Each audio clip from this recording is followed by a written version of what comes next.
आदरणीय अध्यक्ष जी, कांग्रेस पार्टी ने, यूपीए सरकार ने ओबीसी समुदाय के साथ भी कोई न्याय नहीं किया, अन्याय किया।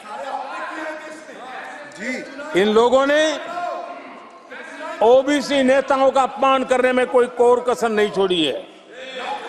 कुछ दिन पहले जब कर्पूरी ठाकुर जी को भारत रत्न दिया, हमने वो सम्मान किया। लेकिन याद करिए, उस कर्पूरी ठाकुर अति पिछड़े समाज से ओबीसी समाज के उस महापुरुष के साथ क्या व्यवहार हुआ था, किस प्रकार से उनके साथ जुल्म किया। 1970 में बिहार के मुख्यमंत्री बने तो उनको पद से हटाने के लिए कैसे कैसे खेल खेले गए थे। आदरणीय अध्यक्ष जी, कांग्रेस के हमारे साथियों को आजकल इस पर बहुत चिंता जताते हैं कि सरकार में ओबीसी कितने लोग हैं, कितने पद पर कहां है, उसके हिसाब किताब करते रहते हैं। लेकिन मैं हैरान हूं, उनको इतना सबसे बड़ा ओबीसी नजर नहीं आता है। यहां आंखें बंद करके बैठ जाते हैं। आदरणीय अध्यक्ष जी, जरा मैं ये दुनिया भर की चीजें करते हैं, मैं कहना चाहता हूं, ये क्लास है। ये यूपीए के समय एक एक्स्ट्रा कॉन्स्टिट्यूशनल बॉडी बनाई गई थी, जिसके सामने सरकार की कुछ नहीं चलती थी। नेशनल एडवाइजरी काउंसिल, जरा कोई निकाल करके देखे उसमें क्या कोई ओबीसी था क्या? जरा निकाल के देखिए, इतनी बड़ी बड़ी पावरफुल बॉडी बनाई थी और वो तो अपॉइंट कर रहे थे। तो प्रधानमंत्री नरेंद्र मोदी का जरा पिछड़ों पर ये पूरा भाषण और ये उनका जो चंक है, ये हिस्सा है, ये बहुत ध्यान से सुना होगा। अब इसके मायने क्या है, ये जानना बहुत ज्यादा जरूरी है।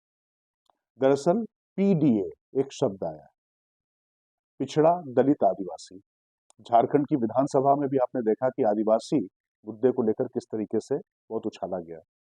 पिछड़ों की सियासत को लेकर, जनगणना को लेकर, ओबीसी जनगणना को लेकर किस तरीके का पूरा वितंडावाद हुआ बिहार में, वो भी आपको मालूम है। वो अलग बात है, जो उसकी भूमिका लिख रहे थे वो नीतीश कुमार आज की तारीख में एनडीए में शामिल हो चुके हैं। लेकिन मोदी ने खुद को सबसे बड़ा पिछड़ा यहां पर बताया। आपने सुना होगा, उन्होंने कहा कि इतना पिछड़ों की बात करते, इतना पिछड़ों की बात करते हैं। कांग्रेस ने दरअसल एक बहस छेड़ी है कि कितने पिछड़े आईएएस आईपीएस, कितने लोगों को जगह दी है मोदी ने अपने मंत्रिमंडल में, अपने पीएमओ में, और तमाम जो मंत्रिमंडल के जो सदस्य हैं उनके मंत्रालयों में कितने पिछड़े और दलित हैं। तो उसको लेकर मोदी का तंज बड़ा तगड़ा था। कांग्रेस के हमारे साथियों को आजकल इस पर बहुत चिंता जताते हैं कि सरकार में ओबीसी कितने लोग हैं, कितने पद पर कहां है, उसके हिसाब किताब करते रहते हैं। लेकिन मैं हैरान हूं, उनको इतना सबसे बड़ा ओबीसी नजर नहीं आता है। उन्होंने सीधे सीधे सवाल उठाया कि नेशनल एडवाइजरी काउंसिल, राष्ट्रीय सलाहकार परिषद, जिसको संविधानेतर सत्ता कहा जाता था यूपीए गवर्नमेंट में, क्योंकि मनमोहन सिंह प्रधानमंत्री थे, लेकिन उनके भी ऊपर ये नेशनल एडवाइजरी काउंसिल बैठा ली गई थी, क्योंकि यूपीए की जो अध्यक्ष थी सोनिया गांधी, वो उसकी अध्यक्ष होती थी। तो मोदी ने जब पूछा कि उसमें एक भी ओबीसी का जरा नाम बता दीजिए, और यहाँ तो सबसे बड़ा ओबीसी मैं हूं।